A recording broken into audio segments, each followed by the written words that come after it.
Good morning. Welcome back to Professional Insights, brought to you by the National Referral Network. And today we've got an amazing topic. Today's top athletes. We're going to talk about athletes. It's not just about stats anymore. They are building brands. They are building influence. They're building legacy, and they're building wealth, not just within the sports. Bronson Kaufusi is a perfect example of that. He's our guest this morning, going from the NFL to advising athletes, working with family offices. His journey reflects a powerful shift, which is what we're going to talk about, which is this rise of this new athlete and someone who leads with clarity, plays the long game, and builds a life of purpose beyond the sport that you play.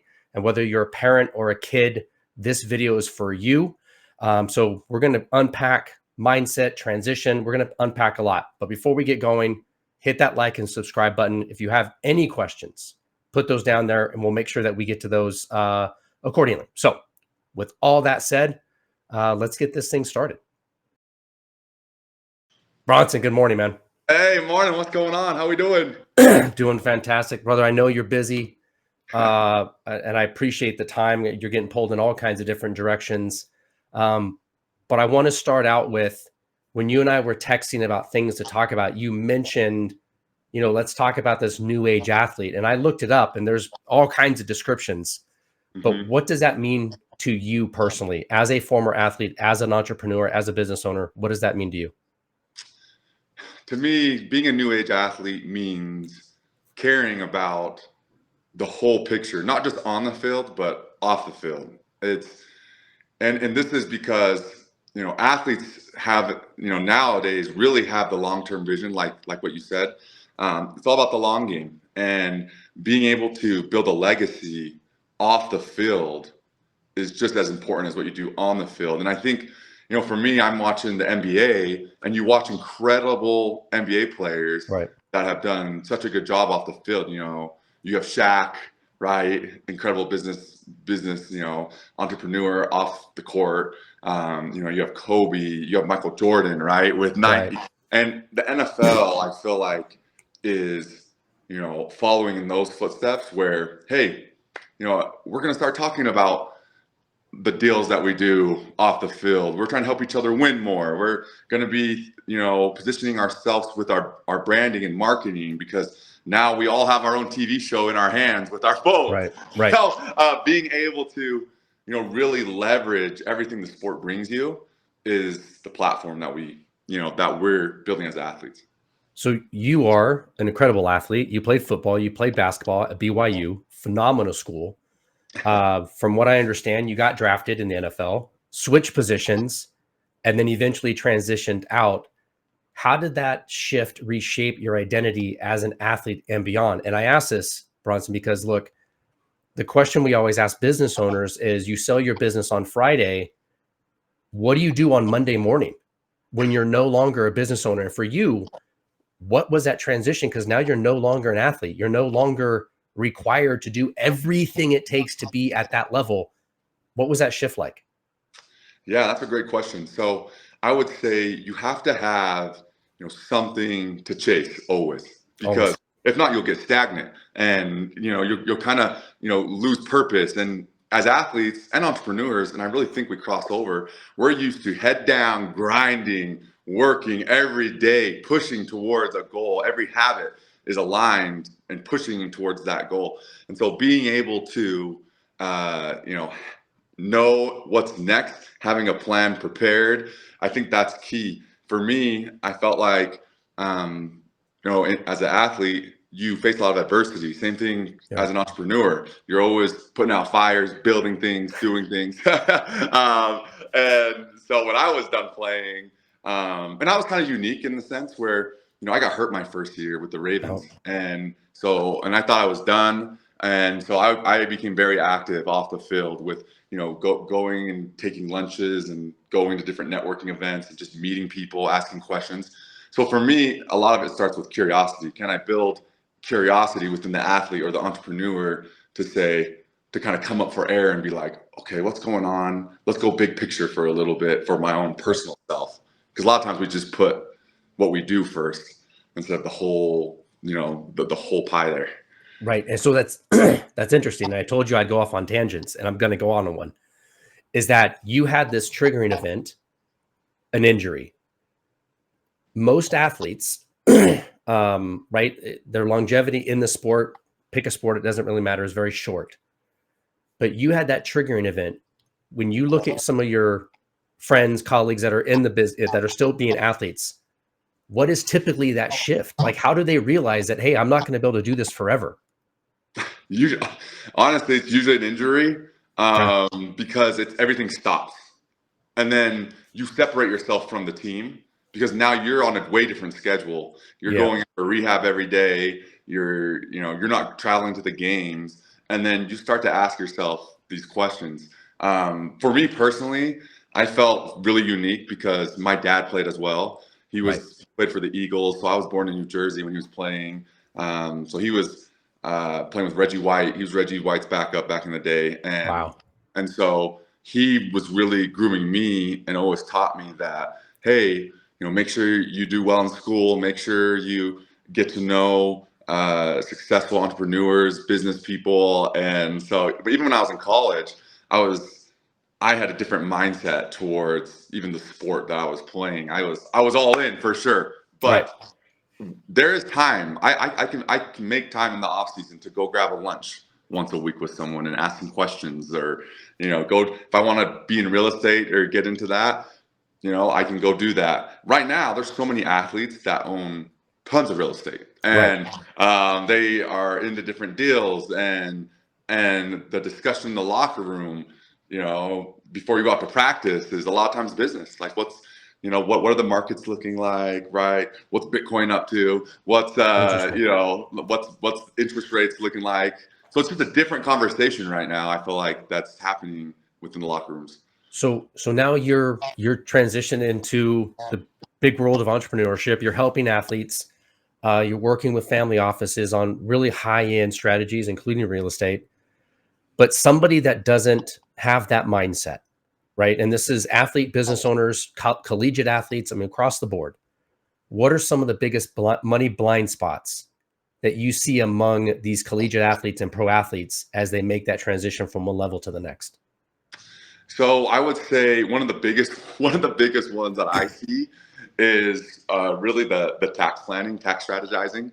Okay. Um, it's our biggest expense in America, and Right. to an athlete, a liquidity event is getting drafted, is getting the second contract, and I look at a business owner, and when they're going to go and sell their company, they've been strategizing for a couple years, planning and getting ready to execute, and so being able to have the mindset when they are going into, they're, going up to that next level, going through a liquidity event. It's a lot of people just forget that, oh, I'm going to be having to, really pay closer attention to taxes and what's going on. And a lot of people will be like, I don't want to look at it, but it's like, no, we got to talk about this. And you watch, in the family office space, where that's the first thing they look at is Right. tax and estate piece. And so being able to educate and help athletes learn this. I mean, I love sitting down with high school. I'm sitting down with high school athletes that are That's signing amazing. $1 million deals right now. And we're going over, and I'm really focusing on teaching mom, dad, brother, sister, the whole family about how all this stuff works, just because it's new, and it's nice that it comes from someone in your space. So that way it's like, okay, they've gone through it, they know what it's like, and they're a lot more open to listening. So you mentioned the family office. A lot of people don't quite understand what that is, but in a nutshell, right? It's a team. You guys Yeah, are athletes. You guys depend on, the guy next to you to do their job. You do your job, they do their job. And so that's yeah. one of the things I've always appreciated about athletics. Um, but can you, like, for you and why you do this, like, why is it so powerful for a high school athlete and their parents to understand that wealth is a team sport, not just athletics? Yeah, I believe it's everything, because how are we successful as an athlete? The best teams that we're ever on have the highest amount of, they have great cultures in their team. My daughter just walked in the room. I love it. I love it. But He's part of my team. But having that understanding is so important because you're able to know I don't have to be great at throwing the ball. I don't have to be great at catching the ball, but I'm going to be really good at this. And so as an athlete, you have to find your, I call it your own board of directors or, like a family office, right? They have their team as well and helping them understand it's a heavy load to carry all of this. And it takes up so much headspace. It can. And so having a family office structure where, you have your team and their job is to free up the headspace so that way you can go do what you do great. I think it's vital to have a team that you trust and that can really build everything that you want. Bronson, the NFL and a lot of the pro organizations, they have approved advisors, tax people within the Players Association. And I've looked into it. Mm-hmm. But I also have friends that have been in the NFL that were not advised correctly. So how does somebody really understand that once they build that team, that their team is in it for them, that they're not just in it because you're an NFL athlete, you've got money, you may not have the financial literacy, because I've had people, NFL guys, that their advisors just kind of, pulled things from the top and they come out of the league like, I thought I would have way more money and they didn't. How do you find that team when you don't know what to look for? Yeah, so this is a great question. And I find myself, talking with a lot of athletes about this specific topic. One things I learned from, some of the players in the league that were very business savvy, investment savvy, is they're very keen on doing, third-party audits on their teams. Nice. So that way you have an outside source coming in, looking at everything and providing feedback. And I don't have to do that just once. I could do that twice a year and have different teams going through a different group doing my audit for me, which is really nice. I also think, one of the biggest things is look at their track record. Okay, and that's with anything, right? But right. Comes to your advisors, your trusted advisors. Who are they working with, right? What have they built? Can I I think it's very important that you always ask for referrals. You should always talk to someone who's worked with them and ask, hey, what's going on? How has this been going for you? I'm really big on transparency and being able to, okay, what's the reporting system like? I'm big on education. When am I going to get educated? That's one of my biggest questions when it comes to your financial team of trusted advisors, because I need to learn. I'm not just going to let it go and just, hey, you do this. No, I'm one of the players that I want to learn, and I want other players to want to learn. And so being able to do those things, I think, is super helpful. One of the questions that we always tell clients to ask is, how does the professional get paid? Right? Because often, and I don't mean to pick on life insurance agents, but very rarely is that information disclosed. So you have an advisor that sells an annuity to a client, and they're just selling it to sell the product, not necessarily the financial plan. But nobody ever asks, Bronson. Nobody ever asks how a CPA gets paid. I mean, an attorney discloses it because they're like, I charge $400 an hour, right up front. I think they're the only ones that really disclose up front so they don't get nickeled and dimed. How do you get over that paradigm of feeling comfortable asking these professionals these types of questions? Yeah, I would say, that is a different shift when you're asking those types of questions. Yeah. I would say it's vital that you do, though. And sometimes you have to have maybe even an in-between, someone that can ask those questions for you. That's not even an advisor to you, but someone you just trust. And so that way it keeps you kind of like back here, and you don't want to feel awkward, but you have someone that's doing it. And I've done that actually a lot for athletes. I'm kind of like that guy that goes in and I'll ask the questions, just because you do need to ask. You need to know, what's going on. Is this an AUM model, flat rate? Are there vesting schedules here? Are there, all the different things that are going on? It's just vital that you know these things, because you're right. A lot of people don't know, and they just kind of sign up, and there it goes. And it's just it creates a tough situation. So Bronson, you're involved in a lot of things, right? And one of the things that why I was so excited to have you on there, because your biggest thing, and it's come out in this call, is that you're part of education. And so working with high school and college athletes, why is that so important to you? Like, which is, we're all about education. I get that. And there's so many athletes out there that don't know, but why has this become kind of a mission for you? I think for me, it's because I see a lot of people,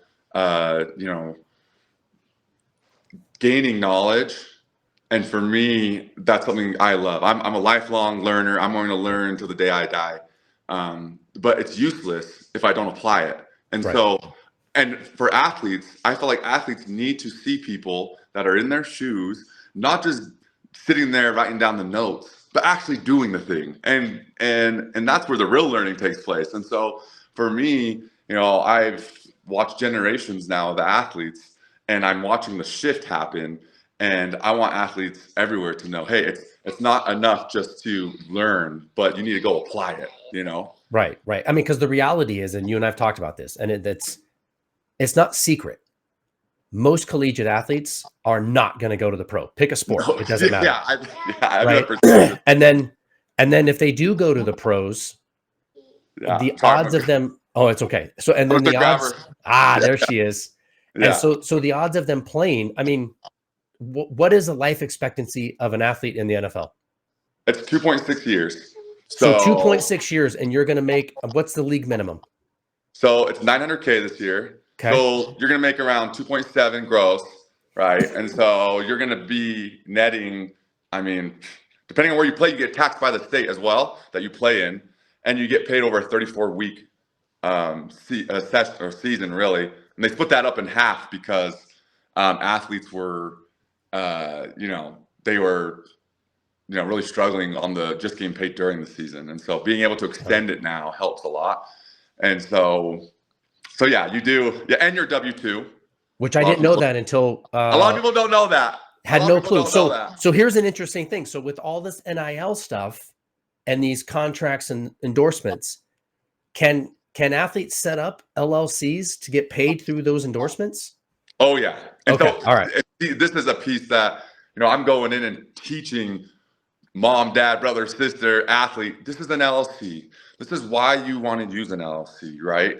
This is how you're taxed. This is how, this income is different than this income. And this is, trying to teach these financial principles, because 78% of NFL players struggle financially within 3 to 5 years of being done. And so my goal is to take it to zero. My vision, right, is to take it to zero, because we're starting at the root, which is in the home, teaching, educating, letting them apply these things. Right, because I think one of the biggest stories that I really enjoyed about Shaq was that he got that big contract, got a Mercedes, got his dad a Mercedes, went to Vegas, and then somebody said, "Hey, you got to pay taxes on that," and he's like, "What?" So he thought he got all this money, and all of a sudden, like half of it's gone to taxes, and then he's like, "Okay, I need to get this together." Oh man, see, right? and that's the thing is, why can't athletes begin to think like entrepreneurs and business people from an earlier age? So that way, my vision is, okay, I've been getting educated as a high school athlete. There's 7th and 8th graders that are getting paid marketing deals right now. What? And yeah, it's a different age.